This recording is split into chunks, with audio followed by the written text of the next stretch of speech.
Kung bago ka lang sa channel na to at isa kang true-blooded Aldab Nation na nagmamahal po kila Maine Mendoza at Alden Richards, tama po ang channel na pinuntahan mo, kaya consider na kitang bagong subscriber.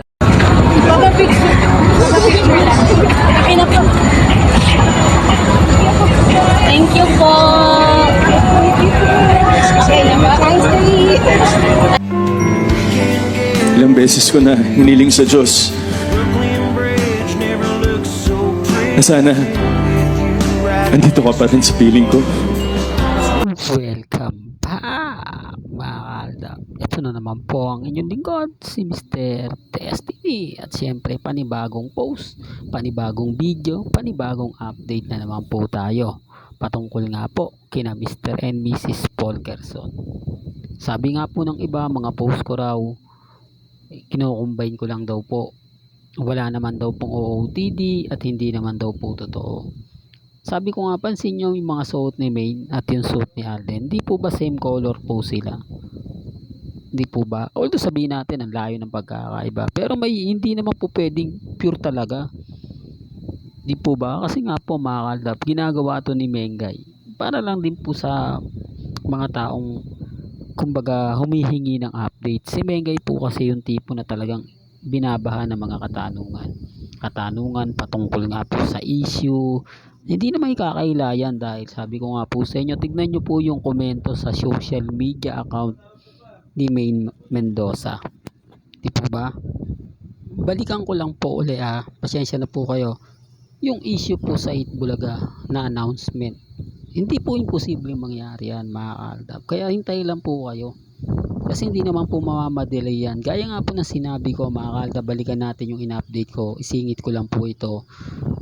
Marami kasing kumo-question na keso ganito, keso ganon. Normal lang po yun mga Aldab, normal lang yung mga nababasa ninyo, napapanood ninyo, napapakinggan po ninyo, kasi hindi naman po lahat ng Aldab Nation kumbaga mas madaling mapaliwanagan. Syempre yung iba nagtatanong din na normal lang po yun mga Aldab, na itanong po ninyo. Sabi ko nga, ito yung mga kasagutan na pumopokus lang lagi talaga tayo. Right, ako nga po mga Aldab, may mga bagay-bagay na nahirapan din tayong ipaliwanag, di po ba? Pero dumarating din po yung punto mga Aldab na maging kampante lang, maging matatag. Hayaan nyo lang po sila, kasi ako naman po basta tuloy-tuloy lang yung pagbibigay update natin, di po ba? Yun lang naman po yung importante. Real talk mga Aldab. Well, balikan natin yung kay Mengay. Pansin nyo po yung Instagram ni Mengay, puro katanungan doon. Bakit wala kang post? Bakit wala kang update? Kamusta na? Binabash ka na Mengay? Magpaliwanag ka naman. Alam mo naman yung mga kritiko mo, kapag katahimik ka, lagi kang binabanatan. Ganon din sa Facebook page ni Mengay. Kasi kamakailan nga lang po nag-post si Mengay sa kanyang Facebook, na nag-post din naman po si Alden Richards sa kanyang Facebook account. Ito yung paliwanag ko madalas, na bakit nga po nag-post si Maine sa Facebook, bakit sa Facebook din po nag-post si Alden Richards. May mga bagay-bagay na talagang tumutugma po talaga sa mga sinasabi ko, na syempre hindi nila naiintindihan, hindi nila nauunawaan, bagkus tira lang sila ng tira, di po ba? Yung tipong bawat ipaliwanag ko, bawat sabihin ko, naandun sila yung tipong nagagalit lagi sila, naiinis lagi sila, hindi po ba? Hindi, real talk to mga Aldab. Kaya maging kampante lang po kayo, hayaan nyo lang po yung mga ganyan. Normal lang po yung mga katanungan na ganyan, kasi sabi ko nga, kailangan ko rin pong sagutin yung mga tanong. Hindi naman po porket update lang tayo ng update, hindi tayo nagpapaliwanag. Ngayon maliliwanagan sila, may isip nila na oo, tama naman yung sinasabi ni Mr. Destiny, may punto naman si Mr. Destiny. Kasi kung titignan nyo po yung social media, syempre doon din tayo bumabase. Hindi naman porket update lang tayo ng update na wala tayong nababasa, wala tayong nakikita, wala tayong kumbaga naririnig sa ibang mga vlogger. Lahat po yan meron, kaya lang nagiging bulag at bingi lang po ang mga R-Main at mga Main fanatics. Kaya nga po kapag ay kay Alden ang pinag-uusapan, marami na naman basher, normal lang yan. Normal lang po na marami nang babash kay Alden ngayon. Sikat siya eh. Siya yung tayo pagpepiestahan. Siya yung pagtutuon ng pansin. Si Mengay, sabi nila hindi sikat pero talagang takaw pansin. Talagang namamayagpag si Mengay. Ang problema, syempre ako bilang Aldab, idinidikit natin si Alden. At nabubuhay naman po talaga ang Aldab Nation ngayon dahil maraming post, maraming throwback video kina Mengay at kay Alden na ikinagagalit nila. Sabi ko nga, ba't sila nagagalit? Throwback video na lang nga po yung pinapakita natin. Affected pa sila. Lalo na po kapag video na yung pinakita at pinaramdam natin. Doon sila maiinis. Doon sila magagalit. Di po ba? Kaya sabi ko sa inyo mga Aldab, maging relax lang kayo, maging kampante. Hayaan nyo lang po sila. Hayaan nyo lang po yung mga bitter na yan. Baka sabihin nyo, ikaw nga Mr. Destiny, affected eh. Ako mga Aldab, hindi ako affected. Yung mga mamis lang na mga pusong mamon, yung nagtatampo kapag nakakita sila ng mga bagay-bagay na masakit nga po sa mata. Ulitin ko, yung iba po kasi mga mamis, mga titas, mga senior, mga AI lang po yun eh. Hindi po yun totoo. Mga, kumbaga ang gumagawa lang po nun, ini-edit lang po nila. Siyempre yung mga mamis kapag nakita, akala totoo na. Di po ba? Hindi naman la pwedeng sabihin na ikwento na ganito ganyan na Aldab sila. Nako, babahain naman sila ng pang-iinsulto at pang-aasar. Na normal lang po yun.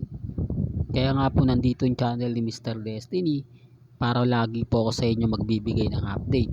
Para lahat po ng mga nangyayari, nagaganap, abay, kumbaga, sa pool ninyo. Kaya nga po ako nalulungkot mga Aldab sa mga sinasabit pahayag ng iilan. Hindi po ba? Lagi ko nire-remind na dito po sa channel ni Mr. Destiny, lahat ng komento ninyo, pabor man o hindi, nire-respeto ko po yan at ginagalang. Sa mga taong mapagmasid sa channel natin, tignan nyo po muna bago po muna kayo mag-react. Pansinin nyo muna kung ano yung nagaganap at nangyayari. Doon mapapansin nyo. Sabi ko nga po sa inyo, tignan nyo yung social media account. Di po ba parang pinopromote ka pa nga po yung account ni Congressman eh, ng Pamilya Atayde eh. Marami doon nagtatanong bakit hindi pumupunta sa Bulacan si Congressman, bakit hindi binibisita yung McDo ni Mengay kung totoo.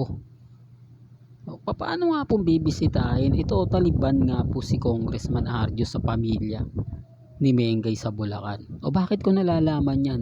Komento rin po nila yan eh. Tanong din po nila yan. Ang kagandahan nga lang naman po mga Aldab, hindi sila affected. Sabihin natin na normal na lang sila. Ako tuloy-tuloy ako mga Aldab. Sabi ko nga po sa inyo, hanggat na andito si Mr. Destiny, hanggat na andyan po ang mga mamis, mga titas, mga senior, hindi po ako susuko, hindi po ako magpapa-apekto. Ramdam na ramdam ko yung presensya ninyo, ramdam na ramdam ko yung saya at sigla ninyo. Kaya nga po kapag ako nagpa-upload, talagang masaya rin po ako. Kaya nga po kapag hindi tayo nakakapag-upload ng ilang araw, nalulungkot ako mga Aldab. Kasi hindi ko magawang mag-update, hindi ko magawang masabi yung mga gusto kong sabihin, na dito lang po nyo sa channel ni Mr. Destiny maririnig, maiintindihan at mauunawaan. Hindi po ba? Real talk yan mga Aldab. Walang gandito na lang po ang ating latest updates. Kaya kung gusto nyo pa po ng pinaka-latest at sariwang update, tumutok lang po kayo dito po sa channel ni Mr. Destiny para updated po kayo sa mga bago at sa mga latest na i-upload po natin maya-maya lang. Hanggang sa muli, salamat po sa panonood at pakikinig.